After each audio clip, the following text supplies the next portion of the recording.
nous revenons avec nos chers invités pour la suite de Regard Croisé. Sylvestre Béni, journaliste, directeur de publication de La Manchette. Ibrahim Macha, il est journaliste et également directeur de publication de Temps Nouveau et l'analyste politique Boniface Agbovi. On va prendre la direction de la Côte d'Ivoire. Les discussions sont en cours pour le retour de Charles Blé Goudé. Charles Blé Goudé qui a reçu son passeport, ça fait de cela 2 semaines. Alors, Boniface Agbovi, qu'est-ce qui empêche pour le moment le jeune leader, comment on l'appelle, le ministre de la rue, le général surtout de la rue, de revenir en Côte d'Ivoire? Mais vous-même, vous venez de lâcher un mot. Lorsque vous êtes général, il faut penser à quelque chose. Blé Goudé, c'est un homme politique très puissant. Bon, la population lui confère cette puissance. C'est pourquoi on l'appelle le ministre de la rue. Il est aimé par la plupart des jeunes. Et son retour au pays ne doit pas être fait de manière hasardeuse. Sinon, il a dit même, quand on l'a reçu à France 24, il a dit qu'il a son passeport maintenant remise main à main. Ça veut dire qu'il peut acheter un billet pour arriver dans son pays. Mais pourquoi il ne peut pas arriver? Ça veut dire que ce n'est pas n'importe qui. Et son arrivée doit être programmée. Et il a dit qu'il est en discussion avec surtout le directeur de cabinet du président de la République afin d'assainir la paix autour de son retour. Ça veut dire que incessamment il va arriver, mais tout ce qui va tourner autour de son retour, c'est ça qui est en train de se faire entre lui et le directeur de cabinet et par ricochet les autres qui sont autour, mais qui sont cachés. Donc Blé Goudé arrivera en Côte d'Ivoire quand même, mais ce serait un retour triomphalement programmé. Sinon, son retour hasardeux va produire encore un autre problème à Ouattara. Alors, tout se passe bien donc entre Charles Blé Goudé et le directeur de cabinet du président Alassane Dramane Ouattara. Mais Sylvestre Béni, visiblement, tout ne se passe pas bien entre Charles Blé Goudé et son ancien mentor, parce qu'il a dit, j'analyse cette phrase, quand le président Gbagbo était allé voir le président Ouattara, les deux se sont dit une chose que vous n'aviez pas analysée. Le président Gbagbo dit, je suis venu voir mon frère. Le président Ouattara dit, j'ai reçu mon frère.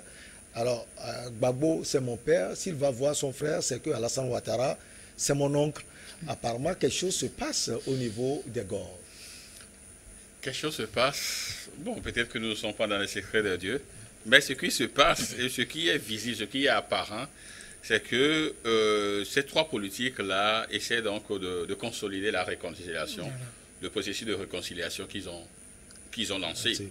Parce que si Blé Goudé, si on doit se référer par exemple aux textes qui fondent la République à leur constitution, par exemple, si nous prenons l'article 21 de la Constitution ivoirienne. Non, laissons l'article 21, parce que l'article 21 parle beaucoup plus donc, de la situation de Guillaume Soro. Mais prenons plutôt l'article 22. L'article 22 dit « Aucun Ivoirien ne peut être contraint à l'exil ». Aucun Ivoirien, même si, c'est pourquoi je dis, l'autre l'est à l'exil, mais l'article 21, il y a une certaine nuance. L'article 22 dit « Aucun Ivoirien ne peut être contraint à l'exil ». Du moment où le monsieur est acquitté, normalement, il doit retourner dans son pays. Ça, c'est l'élément visible ou apparent. De base, disons. Maintenant, le Blé Goudé, c'est un politique. Et nous avons vu la manière dont les choses se sont passées avant qu'il n'aille donc... en 2010. Oui, avec tout ce où on l'accuse même de la casse de la BCAO avec son mentor et tout ça. Donc, il faudrait véritablement que cela soit programmé. Ouais, c'est pourquoi je dis qu'ils sont en train donc, de sceller ou de consolider le processus de réconciliation. C'est vrai que derrière, il y a des gens qui pensent qu'il est en train donc de faire le jeu de Ouattara, d'Alassane Ouattara. Encore qu'il a pris sa photo avec son passeport. Et derrière, dans le décor, on a quand même la photo donc, du président Ouattara. Mais, vous savez, en politique, à un moment donné, il faut savoir embrasser ou embraser les choses pour que demain, tu ne sois pas victime de la chose. Si Blé Goudé veut peut-être forcer à venir donc... en Côte d'Ivoire, il y a quand même des dossiers qu'on peut ressusciter contre lui. Il y a d'ailleurs 20 ans. On l'a condamné par contumace à 20 ans, comme Laurent Gbagbo. Mais Laurent est rentré, il n'y a pas donc de souci jusqu'à présent. Donc il faudrait quand même qu'il utilise également ce canal pour rentrer. Encore que ce n'est pas peut-être un ministre qu'on peut démettre demain, c'est quand même le directeur de cabinet donc, du président qui est quand même en relation, en communication avec lui ou en contact direct avec lui, je me dis que la Côte d'Ivoire est toujours fragile. Moi, je le pense ainsi. La Côte d'Ivoire est toujours fragile. Il faudrait qu'on passe quand même par ces canaux-là pour assainir la vie politique. C'est vrai que le jeune, il a quand même de mordant, il a l'aura, il a tellement donc d'éléments qui puissent, qui le prédestinent donc à une carrière politique encore plus élogieuse ou plus glorieuse que ce qu'il a été avant donc les événements et les affrontements. Donc, mais permettez quand même qu'il puisse garder au moins ce contact-là, rentrer dans son pays, vous savez, quitter un peu Lomé, si vous êtes habitué à Lomé, quitter Lomé même pour aller à l'intérieur du pays. Faites 2 mois là-bas, vous verrez ce que c'est. C'est dur. Quelqu'un qui a passé des années là au niveau donc, de la haie, des gens sont décédés, ses frères, de tout ça, il n'a jamais mis pied dans son pays. Là où il est né, je crois que c'est difficile. S'il faut faire ce sacrifice-là, il l'a fait. Et j'ai écouté un peu, du moins, le peuple ivoirien, ou du moins quelques Ivoiriens qui se sont quand même exprimés sur l'interview qu'il a accordée à France 24. Beaucoup, quand vous prenez donc la majorité ou une majeure partie de ceux qui se sont exprimés, vous verrez qu'il y a beaucoup qui sont pour cette démarche-là, qui veulent quand même, qui utilisent quand même ce canal-là pour retrouver son pays natal et ensemble continuer donc à baliser donc le chemin donc de la réconciliation. Et je veux véritablement que cela soit fait également pour Guillaume Soro, parce que si ces fils-là de la Côte d'Ivoire se retrouvent, je veux dire que la paix sera consolidée dans ce pays. Et vous savez, quand la Côte d'Ivoire tousse, l'Afrique aussi ressent quelque chose. Voilà. Ibrahim Macha, pour le porte-parole du gouvernement ivoirien, Charles Blegoudé a déjà son passeport. Il lui appartient de revenir dans son pays. C'est vrai que c'est un langage peut-être diplomatique, mais comme Sylvestre l'a dit, tout est en marche pour que Charles Blegoudé puisse revenir dans son pays. Oui, tout est en marche et Charles Blegoudé lui-même il a déjà son passeport et quand on a son passeport ça voudrait dire qu'il y a déjà un pas qui est franchi pour le retour, donc il suffit maintenant de voir comment il va revenir au pays, puisque lui-même il le dit, je suis parti du pays dans la crise, je voudrais revenir au pays dans la paix. Donc ça voudrait dire qu'il vient avec un nouveau positionnement. Il ne vient pas pour des revanches, il ne vient pas pour peut-être affronter tous ceux qui ont eu à lui créer des ennuis sur le territoire ivoirien, qui l'ont amené même à La Haye. Mais il revient avec des idées disons, nouvelles. Et lui-même il le dit, il a dit même dans une interview que j'ai suivie sur la nouvelle chaîne africaine, et de Côte d'Ivoire plutôt, NCI, et il disait que, vous savez, la prison... c'est un lieu la prison transforme, c'est un lieu d'introspection, c'est un lieu de projection. Et dans la projection, il s'est rendu compte que la Côte d'Ivoire a changé de contexte. Le contexte aujourd'hui, ce ne sont plus les armes contre les armes, mais le contexte aujourd'hui, c'est faire évoluer le pays, parce que le clan Ouattara a déposé les armes, le clan Ouattara se positionne aujourd'hui dans le giron du développement, c'est développer la Côte d'Ivoire, faire en sorte que la Côte d'Ivoire soit unie et prospère.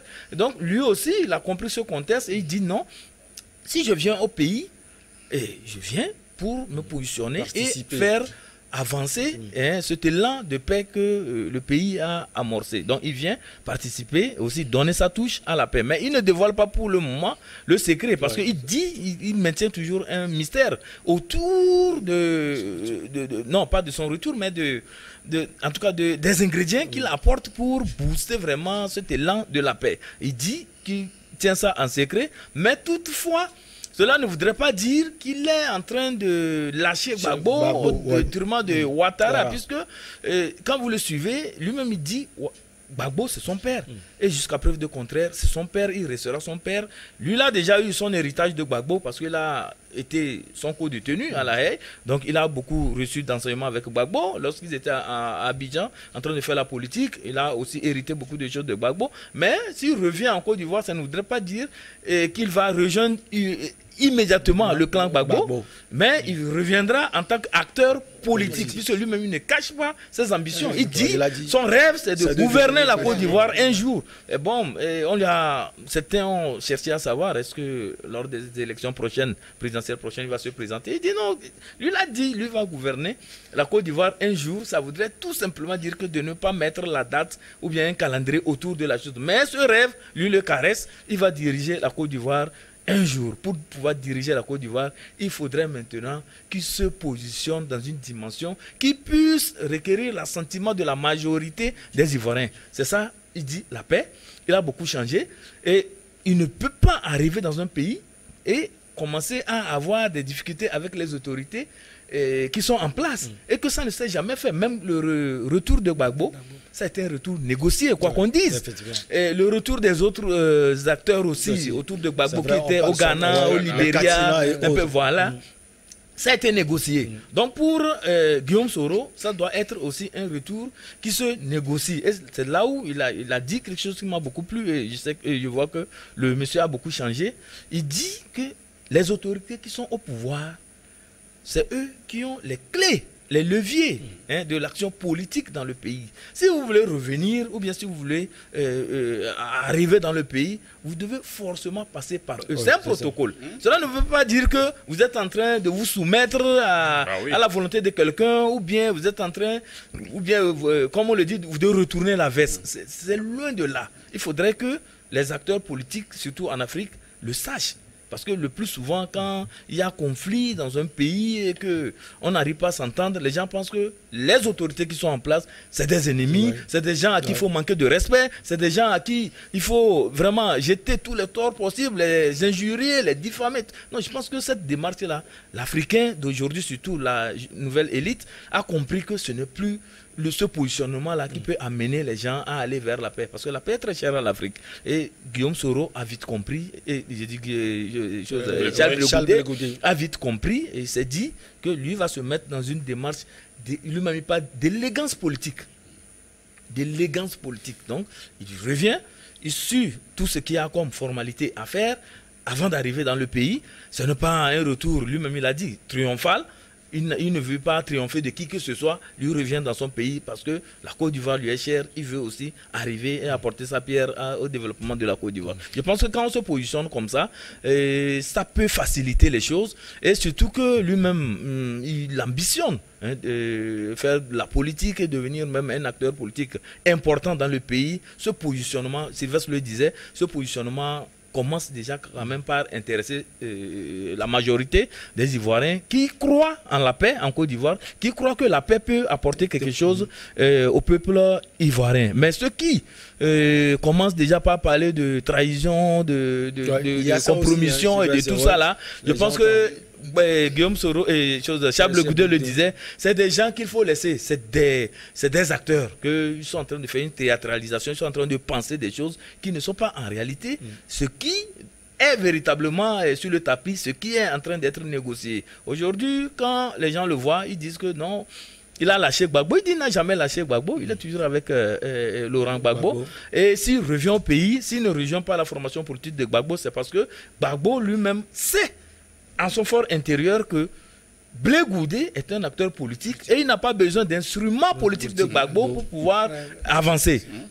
Blé Goudé a son COGEP, quand il va revenir, il va animer la vie au niveau de sa formation politique et voir éventuellement comment ils vont se positionner pour que ensemble son rêve là puisse devenir réalité. Je pense que c'est ça qui est très important à voir dans la démarche de Blé Goudé et ne pas assimiler cela tout de suite à un certain rapprochement entre lui et Ouattara. Non, c'est selon l'élégance même républicaine, il faut respecter les autorités qui sont aux affaires et lorsque vous arrivez, vous positionnez sans aller dans une démarche de compromission. Mais il peut aider le président Ouattara à réconcilier les Ivoiriens parce que sur ce chantier à Bovi, le président Alassane Dramane Ouattara a échoué. Oui, bon, il en est conscient. Il en est conscient, c'est pourquoi il délivre des passeports aux gens qui pourraient l'aider en réalité à faire asseoir une paix durable en Côte d'Ivoire. C'est-à-dire que le retour de Blé Goudé, c'est une prévitoire du président. Parce qu'il faut Blé Goudé, il faut Ouattara même, il faut Gbagbo, Soro. C'est très important ça. C'est les gens-là. Maintenant, Blé Goudé, ce qui me plaît de lui, c'est qu'il ne cache pas ses sentiments. C'est-à-dire qu'il dit ce qu'il veut devenir. Et je ne crois pas qu'aujourd'hui, Blé Goudé, en Côte d'Ivoire, échouerait. Mais ce qui me plaît encore, c'est que la prison lui a fait du bien. Ouais, et lui-même, il a dit. Là, il a son mentor à côté. Et on lui a encore inculqué en dehors de la rue. Du cours que Gbagbo lui aurait donné à l'université. Là, il a encore eu vraiment de cours politiques. Tout à fait. Et quand vous écoutez Blé Goudé aujourd'hui, vous allez savoir que c'est un homme qui a atteint un niveau vraiment, une sagesse. C'est pourquoi il dit qu'il ne veut pas venir en... C'est comme un retour triomphal. Ça, c'est aussi l'humilité politique. Il veut venir en tant que citoyen et reconstruire le pays par la sagesse qu'il a acquise de son mentor, soit dans les cellules ou de par-ci et de par-là. Donc, le retour, en réalité, de Blé Goudé, c'est une victoire conquise du président Ouattara, qui aussi, voyant qu'on ne peut plus se tirailler en frères, il faut qu'une paix. Alors que quand Côte d'Ivoire est en problème, et les petits gibiers de la sous-région, comme Sylvestre Béni l'a dit. Sylvestre, vous voulez ajouter quelque chose? Oui, moi je dirais que, en fait, tout ce qui se passe aujourd'hui, je crois que mon enfant l'a dit, il faut, c'est au crédit donc de Alassane Ouattara. Oui. Et il faut également saluer quand même ce courage-là de Ouattara. D'aller vers quand même ses adversaires d'hier, de les faire revenir pour qu'ensemble ils puissent quand même construire le pays. C'est quelque chose qui fera date et qui marquera véritablement la Côte d'Ivoire. Tout à fait. Et Laurent Gbagbo, Ouattara n'a aucun intérêt à faire revenir Blé Goudé. Il peut rester là et moisir à l'étranger. C'est pas son problème. Voilà, c'est pas son problème. Mais s'il arrive donc à le faire venir, et je veux aussi qu'il puisse également franchir le pas et faire venir également quand même Soro. Je me dis, Blé Goudé, Soro, c'est ça, c'est la Côte d'Ivoire de demain. Tout à fait. Voyez-vous, donc il faudrait quand même que ces jeunes-là soient là, qui puissent être dans une mouture commune, savoir prendre donc la relève de ceux qui, à un moment donné, ils se sont dit, mais bon, allons ensemble pour bâtir quand même le pays. Sur le plan économique, il a fait quand même des efforts. Il a fait quand même beaucoup de réalisations. Mais c'est au niveau donc de la réconciliation que ça pêche. Donc s'il arrive donc à poser quand même ces jalons, je me dis que la réconciliation véritablement en marche. Pour ne pas répéter Emmanuel Macron, la République est en marche à Côte d'Ivoire et dans les jours qui viennent, ils vont quand même reprendre avec quand même de plus belles pages quand même, qui vont quand même écrire ensemble pour que ce pays-là retrouve c'est l'aide de noblesse, un pays que Houphouët-Boigny a quand même construit, bâti quand même sur une vision d'ailleurs panafricaine, donc que cela puisse quand même rester pour le bien quand même de vous voulez ajouter quelque chose? Oui, je voulais ajouter quelque chose par rapport à Blé Goudé, qui disait aussi que il a félicité d'abord la démarche de Ouattara, parce que Ouattara lui a envoyé dans un premier temps son chef de cabinet, c'est lui qui est allé le voir. En tant qu'émissaire de Ouattara, pour aller rencontrer Blé Goudé, c'est déjà un signe très fort en matière de réconciliation. Et après, c'est le directeur de cabinet qui a pris le passeport de Blé Goudé depuis Abidjan pour le lui remettre, pour lui emmener en Europe. Donc, ça montre déjà que Ouattara est dans une démarche véritable de paix. Et en même temps, il faut aussi comprendre que ce sont aussi la force des choses. Qui l'amène aussi à se positionner ainsi. Parce que comme vous voyez autour de lui aujourd'hui, les hommes charismatiques n'existent plus. Et lui-même il sait qu'il est finissant. Il est finissant, vous comprenez. Donc les LDS, là, Gbagbo, il est vieux. Bédié, il est vieux. Ouattara lui-même. Bon, l'avenir appartient vraiment à cette jeunesse. Et cette jeunesse, si on n'est pas bien avec cette jeunesse, on risque aussi d'avoir des problèmes. Donc il est obligé d'aller aussi dans ce... Parce que s'il avait paix à son âme, Bakayoko qui était toujours là, Amadou Gonklibali qui est là, ou bien Soumaoro qui vient de partir au Cécile aussi, il était là, il devait aussi avoir une autre lecture de choses de l'aspect politique. Il n'allait pas peut-être s'ouvrir comme il le fait aujourd'hui. Donc il comprend aujourd'hui que la Côte d'Ivoire de demain, c'est avec les jeunes là. Donc il faut commencer déjà par être bien avec eux pour que le processus de réconciliation puisse aller et que Côte d'Ivoire ne revienne plus dans cette histoire de tensions politiques, ethniques et tout ça, là, et tout ce qui a créé des problèmes à la Côte d'Ivoire. Allez, la petite pause, elle s'impose. On revient pour la suite et la fin.